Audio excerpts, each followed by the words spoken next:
Hello students. इसके पहले हम लोग पढ़ चुके थे घर्षण के बारे में, घर्षण के कुछ लाभ और कुछ हानियों के बारे में पढ़ चुके थे, क्या होता है। और उसके बाद हम लोग पढ़े थे कि घर्षण कितने प्रकार के होते हैं। अब हम लोग आज घर्षण के प्रकार पढ़े थे, जो आपको याद भी होगा कि स्थैतिकी घर्षण, सीमांत घर्षण, चरम या सीमांत घर्षण, गतिकीय घर्षण। अब हम लोग पढ़ेंगे इसमें कि घर्षण के नियम क्या है। लॉ ऑफ फ्रिक्शन, घर्षण के 3 नियम हैं जो आपके टाइप ऑफ फ्रिक्शन है, उन्हीं के आधार पर उन्हीं का कुछ नियम है जो यहाँ पर हम लोग पढ़ेंगे। तो पहला है आपका स्थैतिकीय घर्षण के नियम। इसमें आपका पहला पॉइंट है, दो संपर्क सतहों के संपर्क तल पर घर्षण बल सदैव स्पर्श रेखीय होता है तथा लगाए गए बल की विपरीत दिशा में कार्य करता है।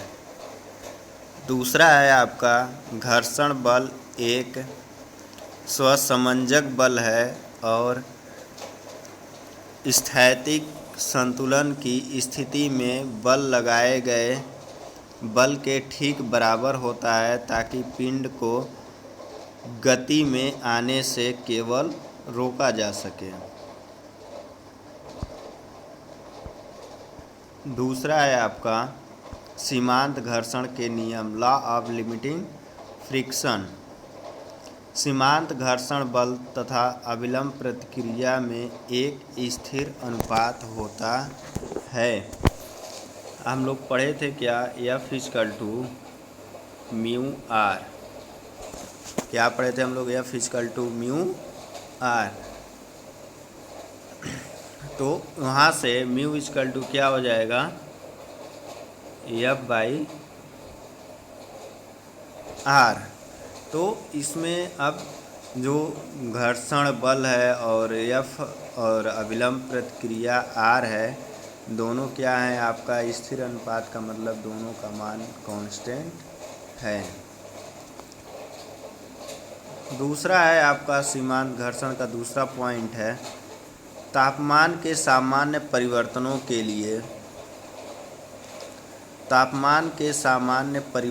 के लिए म्यू का मान स्थिर ही रहता है। सामान्य परिवर्तन का मतलब है कि कम परिवर्तन हो रहा है तो म्यू का मान कांस्टेंट स्थिर रहेगा। तीसरा है आपका लिमिटिंग फ्रिक्शन फोर्स का मान पिंडों के संपर्क सतह के क्षेत्रफल तथा आकार पर निर्भर नहीं करता है, यह अविलंब प्रतिक्रिया R पर निर्भर करता है। मतलब कि दो पिंड हैं, उनके संपर्क तल का क्षेत्रफल कैसा है, उनका आकार कैसा है, पिंड क्षेत्रफल का मतलब है क्षेत्रफल कम हो या ज़्यादा हो उस पर निर्भर नहीं करता है। आकार आपका जिस भी आकृति का हो उस पर निर्भर नहीं करता है। किस पे निर्भर करता है, अविलंब प्रतिक्रिया R पर। तो F समानुपाती क्या हो गया, R हो गया। अब हम लोग बात करते हैं तीसरे नियम के। गतिकीय घर्षण का तीसरा नियम क्या है, लॉ ऑफ डायनामिक फ्रिक्शन। गतिक अवस्था में घर्षण गुणांक का मान स्थिर अवस्था से कुछ कम होता है। जब कोई वस्तु गति की अवस्था में चली जाती है तो वहाँ पर जो मान होता है घर्षण बल का मान, वह स्थिर की अवस्था से कुछ कम होता है, क्योंकि गति में जाने के बाद वह क्या करती है, जड़त्व के सिद्धांत के अनुसार कार्य करने लगता है, जिससे घर्षण बल का मान कुछ कम हो जाता है। दूसरा है सापेक्ष गति की स्थिति में घर्षण बल की दिशा के विपरीत होता है।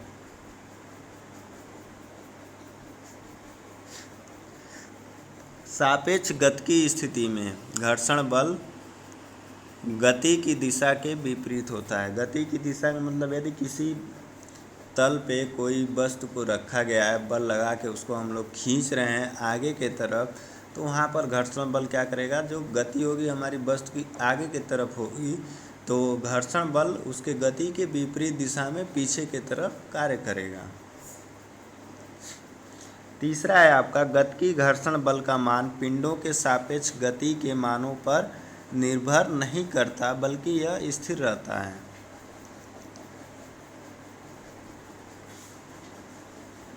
मतलब कि जो आपकी गति पिंड की सापेक्ष गति है, मतलब पिंड की जो सापेक्ष गति है एक दूसरे पर, उस पर नहीं निर्भर करता है, बल्कि जो आपका मान होता है वो क्या होता है, कांस्टेंट रहता है, स्थिर रहता है।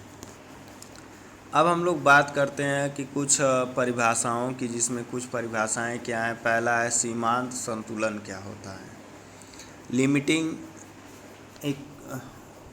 इक्विलिब्रियम, संपर्क में रखे दो पिंड जब संतुलन की अवस्था में हो तथा उनके सापेक्ष गति होने ही वाली हो तो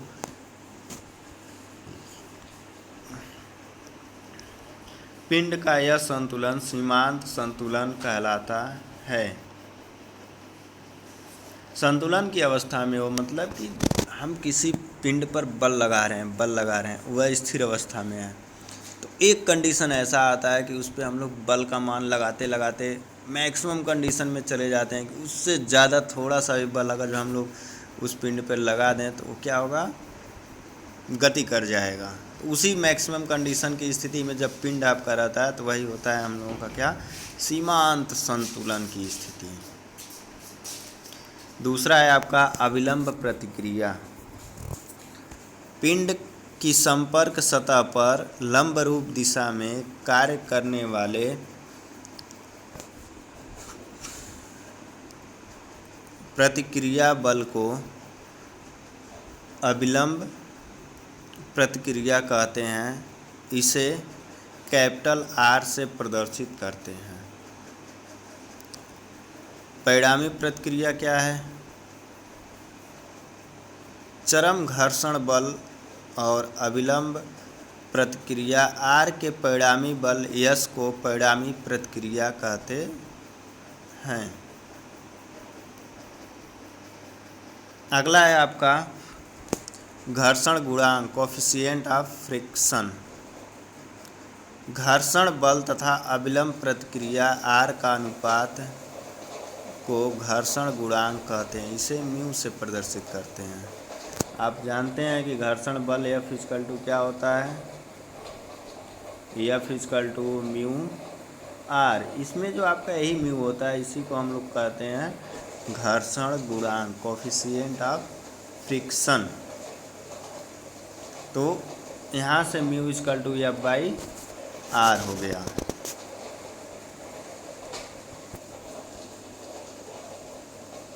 म्यू का मान 0 से 1 के बीच होता है, मतलब कि घर्षण बल का मान या तो 0 होगा या मैक्सिमम आपका कहाँ तक हो सकता है, 1 तक।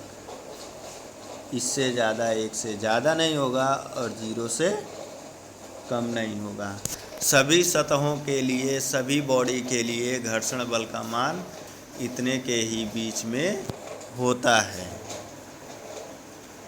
अगला है आपका घर्षण कोण, एंगल ऑफ फ्रिक्शन क्या होता है।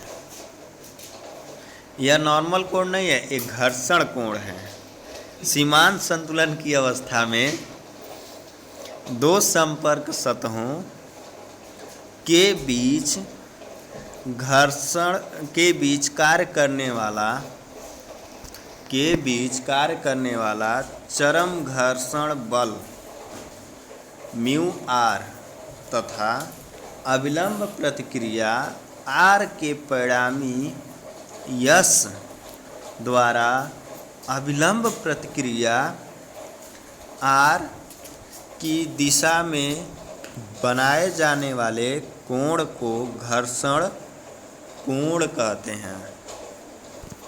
अब यहाँ पर देखते हैं डायग्राम में आपका यह डायग्राम दिया हुआ है, यह आपका संपर्क तल है, यह आपकी बॉडी रखी गई है। तो यह आपकी अविलंब प्रतिक्रिया आर ऊपर की तरफ कार्य कर रहा है और नीचे आपका क्या कार्य कर रहा है, डब्ल्यू कार्य कर रहा है। और जो आपका घर्षण बल F है, F equal to mu R है इसका, और यह आपका, और दूसरा ऊपर की तरफ अभिलंब प्रतिक्रिया आर कार्य कर रहा है। तो जो आपका यस बल दे रखा है, परिणाम, तो यस जो है इसके दो घटक हैं, एक है आपका ऊर्ध्वाधर घटक आर और दूसरा है आपका क्षैतिज घटक यफ, जो यफ इक्वल टू आपका क्या है, म्यू आर है। जो एफ इक्वल टू आपका क्या है, म्यू आर है। तो अब यहाँ पर जो क्षैतिज घटक लेंगे इसका हम लोग यस का, तो क्या होगा, यस साइन, यह आपका एंगल यस और आर के बीच का कोण कितना है, लेमडा है। तो S sine lambda is equal to mu R, equation number 1। दूसरा क्या हो जाएगा, यस कॉस अल्फा ऊर्ध्वाधर घटक में S cos alpha equal to R. अब जो आपके इक्वेशन 1 और 2 हैं, दोनों को क्या करेंगे, 1/2। तो 1/2 करेंगे तो S sine alpha upon S cos alpha equal to क्या हो जाएगा आपका, म्यू आर अपान आर। तो यहाँ पर देखिए आर आपका दोनों तरफ है, ऊपर नीचे आर है, आर से आर आपका कैंसिल हो जाएगा, यस से यस कैंसिल हो जाएगा, क्या बचेगा, sine lambda upon cos lambda equal to क्या होता है, tan lambda. Tan lambda equal to क्या होगा, म्यू। तो लेमडा इक्वल टू क्या होगा, टैन को हम लोग बराबर के दूसरी तरफ ले जाएंगे तो क्या हो जाएगा, टैन इनवर्स म्यू। यही आपका घर्षण कोण का सूत्र है। अब हम लोग आगे चलते हैं, विश्राम कोण क्या होता है, एंगल ऑफ रिपोज। जैसे हम लोग विश्राम करते हैं उसी तरह आपका फ्रिक्शन में किसी तल पर कोई पिंड सरकता है तो उसके लिए भी विश्राम कोण होता है। किसी नत समतल द्वारा क्षैतिज से बनाया गया वह अधिकतम कोण विश्राम कोण कहलाता है, जिस पर रखा हुआ कोई पिंड बिना किसी बाह्य बल के विश्रामावस्था में रखा जा सके। इसे घर्षण कोण भी कहते हैं। जो हम लोगों का घर्षण कोण होता है, यदि उतने एंगल पे किसी भी तल को हम लोग झुकाते हैं तो उस पर जो भी हम लोग पिंड रखेंगे उसको हम लोगों को पकड़ के रोकने की ज़रूरत नहीं पड़ेगी, वह स्थिर अवस्था में वहाँ पर बना रहेगा। अगला है आपका घर्षण शंकु। कोण ऑफ फ्रिक्शन क्या होता है, घर्षण शंकु। यदि घर्षण कोण को शंकु का अर्धशीर्ष मानकर परिणामी बल यस को अभिलंब प्रतिक्रिया आर के सापेक्ष घुमाने पर बने शंकु को घर्षण शंकु कहते हैं। अब यहाँ पे देखिए डायग्राम में, यह डायग्राम है, यह हो गया आपका क्या, घर्षण बल F, और यह हो गया आर अभिलंब प्रतिक्रिया, यह आपका क्या है, यस है। इसी को हम लोग क्या करते हैं, आर के सापेक्ष घुमा देते हैं। घुमाने से ये जो शंकु बनेगा, इसी शंकु को हम लोग कहते हैं घर्षण शंकु, कोण ऑफ फ्रिक्शन। अगला है आपका कि किसी क्षैतिज तल पर स्थिति में घर्षण गुणांक ज्ञात करने का फार्मूला क्या होता है।